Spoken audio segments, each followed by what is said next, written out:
दोस्तों, हर हर महादेव, जय शिव शंभू। माता पार्वती ने पूछे भगवान शिव से दो प्रश्न। कौन सा काम स्त्री पति से पहले करना चाहती है और कौन सी चीज औरत अपने पति को मरते दम तक नहीं देती। फिर चाहे औरत को कितना भी खुश कर लो, वो अपनी यह एक पीछे की चीज किसी भी मर्द को नहीं देती। दर्शक बंद हो, आज की ये रहस्यमय कहानी आपको बहुत कुछ सिखाने वाली है। इस कहानी से पता चलेगा कि स्त्री कौन सी चीज अपने पति को नहीं देती है और कौन सा काम पति से पहले करना चाहती है। दर्शक बंधुओं, वैसे देखा जाए तो विवाह होने के बाद एक स्त्री पूर्ण रूप से पति को समर्पित हो जाती है। स्त्री की हर चीज पर पुरुष का अधिकार होता है और पुरुष की भी हर चीज पर स्त्री का अधिकार होता है।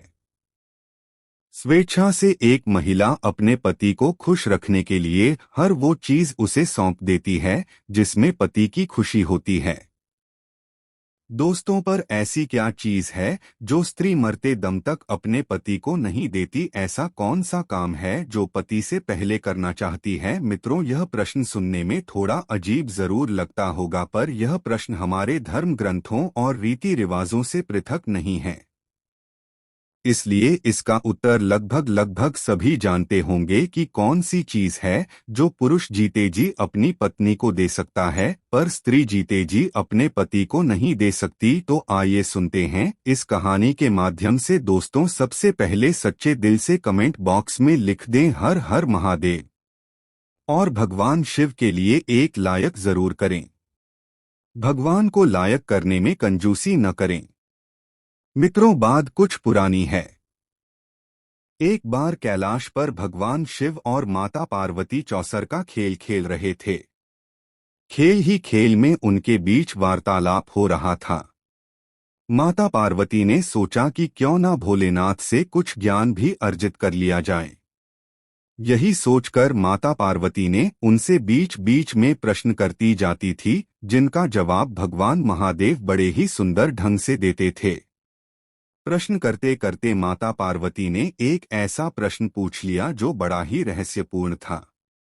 माता पार्वती ने पूछा, हे देवाधिदेव, मुझे ये बताइए, एक स्त्री और पुरुष का रिश्ता प्रेम, विश्वास, त्याग और समर्पण से बनता है। यदि इनमें किसी चीज का अभाव रहता है तो रिश्ते की नींव कमजोर पड़ जाती है। कई बार तो इनके अभाव के चलते रिश्ता टूट भी जाता है। कहते हैं इसमें कपट के लिए कोई स्थान नहीं है। अगर स्त्री पुरुष के बीच का पता जाता है तो रिश्ता टूटने की कगार पर पहुंच जाता है। और जहां प्रेम होता है, विश्वास होता है, वहीं गृहस्थ जीवन खुशहाल होता है। और जहां झूठ और कपट का लेश मात्र भी अंश होता है, वहां गृहस्थ जीवन कला और क्लेशों से भरा रहता है। वहां पति और पत्नी के रिश्तों में कोई मजबूती नहीं रहती। इसलिए मैं यह जानना चाहती हूं कि स्त्री कौन सी चीज अपने पति को मरते दम तक नहीं देते और कौन सा काम को पति से पहले करना चाहती है, जबकि हर काम में स्त्री अपने पति को ही आगे रखती है। फिर ऐसा कौन सा काम है जो वह पति से भी पहले करना चाहती है? दर्शक बंधुओं, माता पार्वती के दोनों प्रश्नों को सुनकर भगवान शिव मुस्कुराते हुए बोले, हे देवी, जिन प्रश्नों के उत्तर तुम जानना चाहती हो उनके जवाब मैं तुम्हें एक कहानी के माध्यम से सुनाता हूँ। ध्यान से सुनो। धरती लोक पर एक बड़ा ही सुंदर नगर था।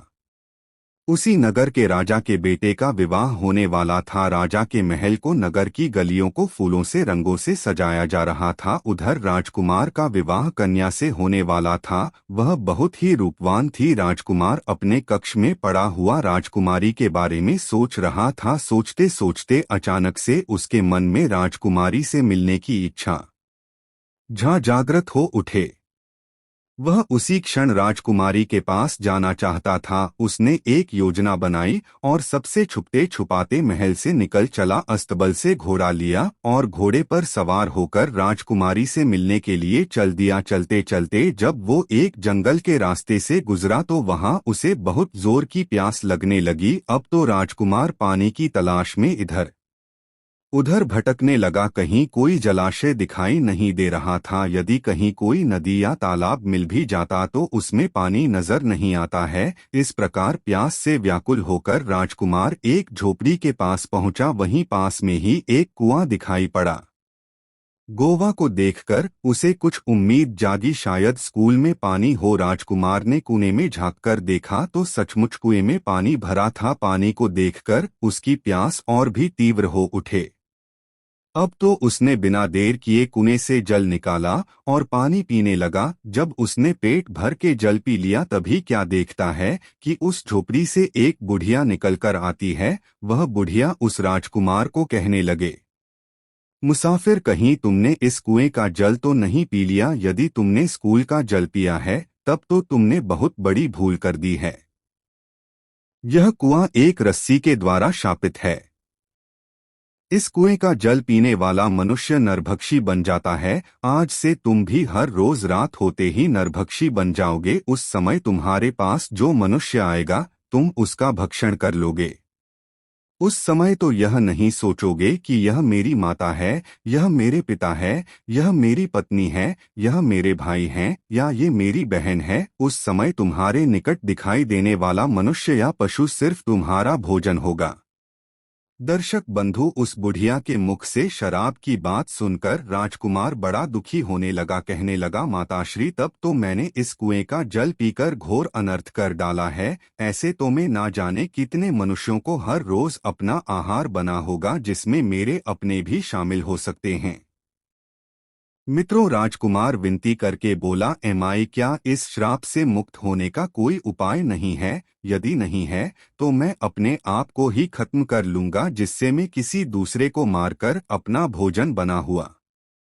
बूढ़ी माँ कहती है, बेटा, श्राप से मुक्त होने का उपाय तो है, यदि आप कर सको तो। राजकुमार बोला, हे माँ, श्राप मुक्त होने के लिए मैं काल से भी लड़ जाऊंगा, तुम बताओ तो सही। तब बुढ़िया कहती है, बेटा, यहाँ से कुछ मील की दूरी पर एक ऊंचा पहाड़ है। उस पहाड़ पर हरे भरे पेड़ पौधों से भरा हुआ जंगल है। उसी पहाड़ पर एक कायाकल्प नाम की बूटी है। यदि तुम उस बूटी का रस निकालकर पी लोगे तो तुम इस भयंकर श्राप से मुक्त हो सकते हो।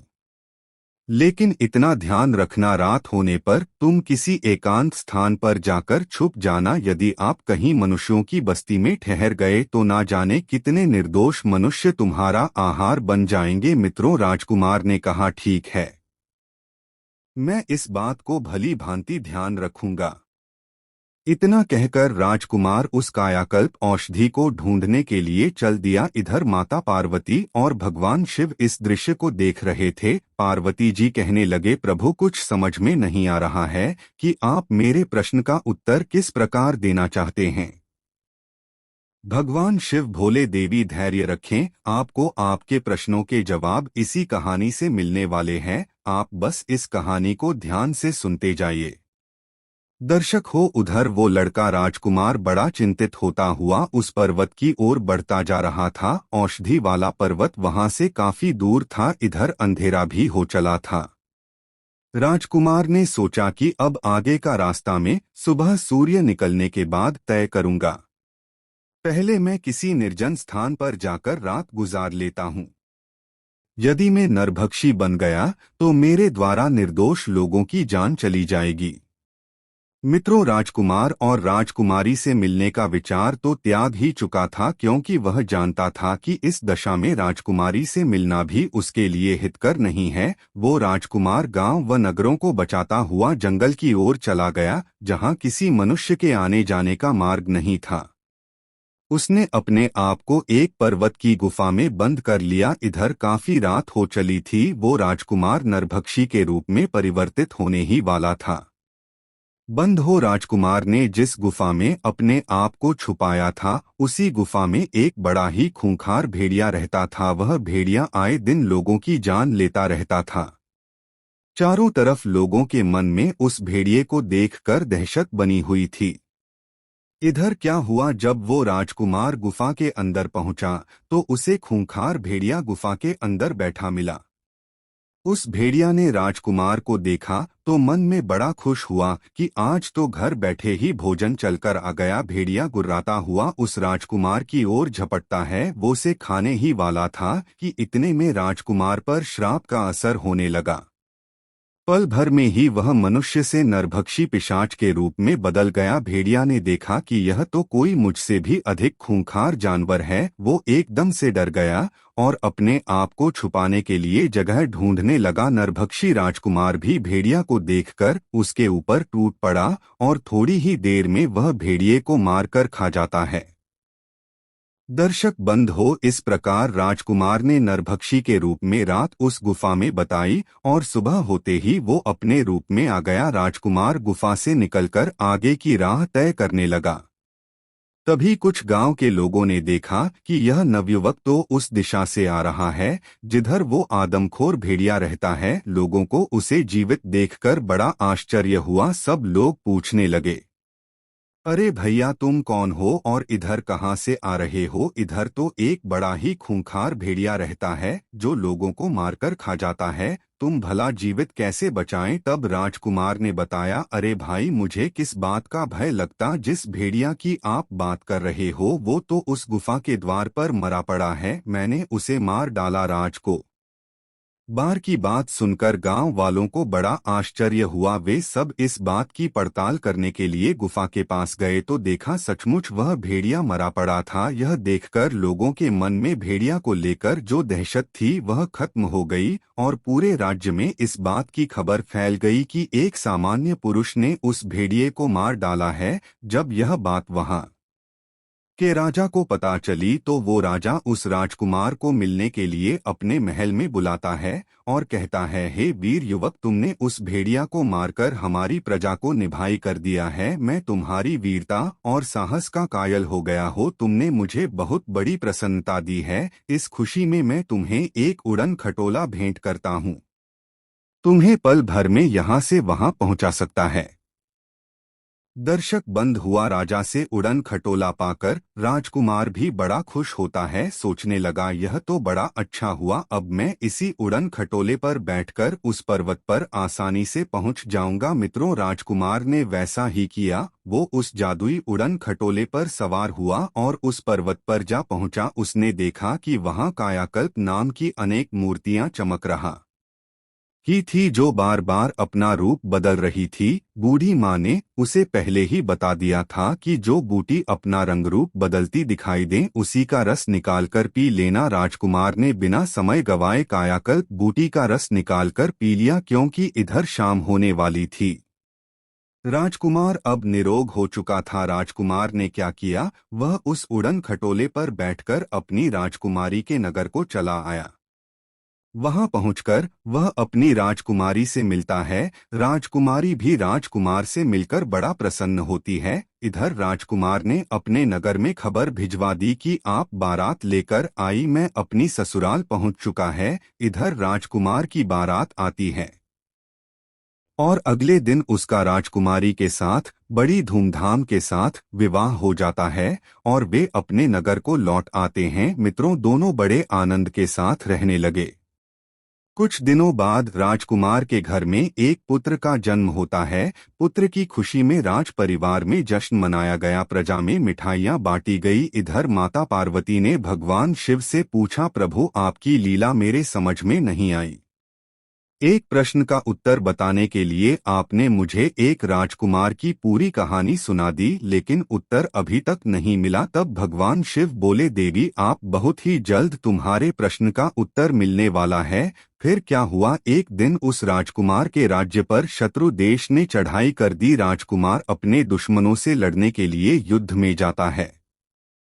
ओला की सहायता से उसने दुश्मन सेना को तो खदेड़ दिया, पर युद्ध में तीन लग जाने से उसकी भी जान चली गई। जब राजकुमार की मृत्यु हो जाती है तो सब लोग उसे अर्थी पर रखकर ले जाने लगे। उसकी पत्नी वहीं खड़ी होकर रोती बिलखती दहाड़े मार रही थी। राजकुमार के सभी परिवारजन उसे कंधा दे रहे थे और उसे शमशान की ओर ले जा रहे थे। भगवान शिव ने बताया, देवी यही वह चीज है जो स्त्री अपने पति को नहीं दे सकती और पति तो स्त्री को दे सकता है। हमारे धर्म की यही परंपरा है। पति के मरने के बाद स्त्रियों से कंधा नहीं दे सकती और न उसे शमशान में साथ ले जाया जा सकता है। तुम्हारा दूसरा प्रश्न था कि स्त्री कौन सा काम पति से पहले करना चाहती है, तो इसका उत्तर है कि सुहागन स्त्री यह कामना करती है कि उसकी मृत्यु उसके पति से पहले हो जाए, जिससे उसका पति उसे कंधा दे सके, उसे बुखार मी दे सके और उसका कारण हो सके। और वैसे भी पति के मरने के बाद स्त्री का जीवन शून्य हो जाता है। पति के बिना उसका जीवन जीवन नहीं रहता। कहते हैं पति के बिना स्त्री की कोई भी कतई नहीं है।